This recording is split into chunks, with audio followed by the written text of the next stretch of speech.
Boston media last year absolutely shat on Bill Belichick, saying that we are absolutely cooked, we're absolutely ruined.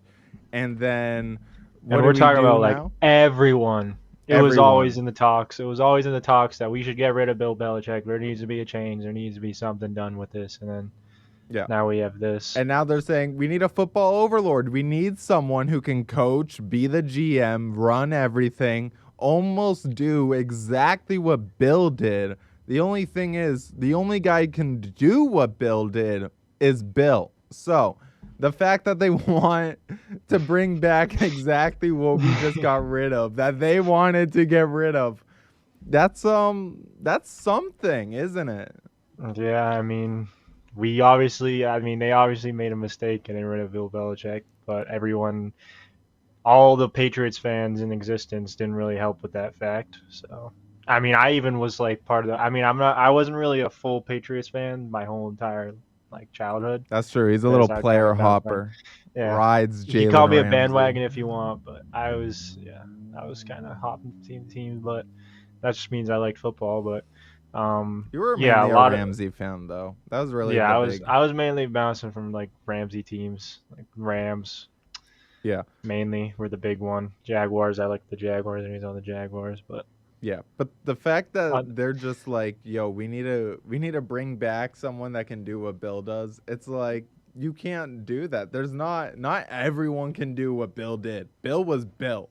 You only got mhm. one Bill, and now Bill's gonna be at UNC, and he has been recruiting to hell. I saw they're trying to go get a 5-star QB. They flipped someone from Holy Cross, which I found out Bill's daughter actually coaches at Holy Cross for like lacrosse or Really? something. Yeah, so he's already got connections there. He grabbed an O lineman from them. Then there was another like 5-star guy I who, mean, Holy Cross didn't they do really good this past season? yeah, they actually got I a think pretty they did. solid squad over there. I would So say they did really good this yeah, so past it's actually season. very So interesting that they're going.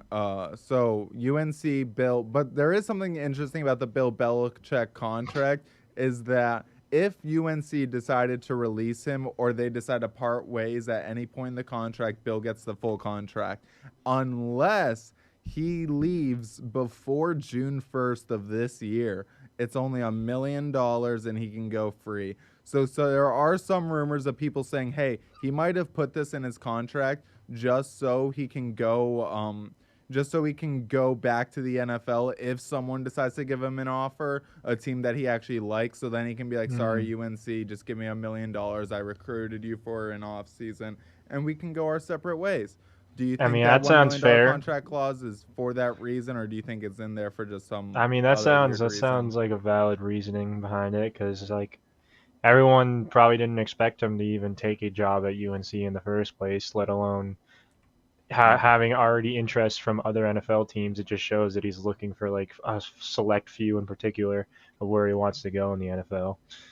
Yeah. So I thought for sure he was going to be a student for the NFL. I did find it interesting when he was talking about going back to the NFL on the Pat McAfee show. I think it was Boston Connor. He brought up the fact that Bill is so close to the wins record and how much Bill cares about that. And Bill said he doesn't give a fuck about that wins record because he has more Super Bowls than anyone else, and he feels like that's enough.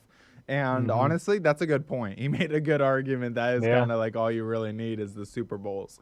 he's like those are So the ones that matter, the big ones. yeah, so I kind of get him being like, "Hey, I got close enough to the wins record, but I've already left my mark. Like, there's no one that's kind of gonna match me." Which eight hmm Super Bowls that is hard to match. That's almost a decade worth of winning a Super Bowl. hmm But Andy Reid's like I'm coming for it, but he's yeah, right, trying. I buddy. mean, he'd have to win a lot. He had a lot of years of not Yeah, winning anything.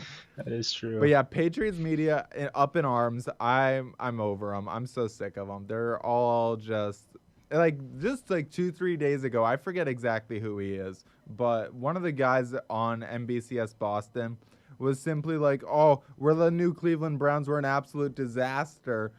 Over the rumors that Gerard Mayo is going to get fired at the end of the season. But then ever since that day, it has seemingly come out that Gerard Mayo is not going to get fired after 1 year. Which, even though I Mm. think we should have went Mike Grable in the first place, I will die on that hill. I think we'd be already in a much better spot if we went Mike Rabel and whoever Mike Rabel wanted to bring in.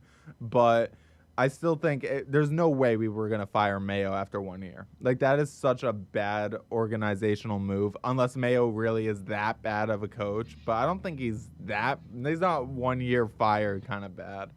No, I don't think he's done that bad to the point where we need to just kick him to the curb right away. Because you can't really do that to like new head coaches who are kind of just getting into the whole scene, and he probably needs time to like actually get accustomed to it and like see what he does in like a 2 year time span, 3 year time span maybe. But I Yeah. don't know. We'll see.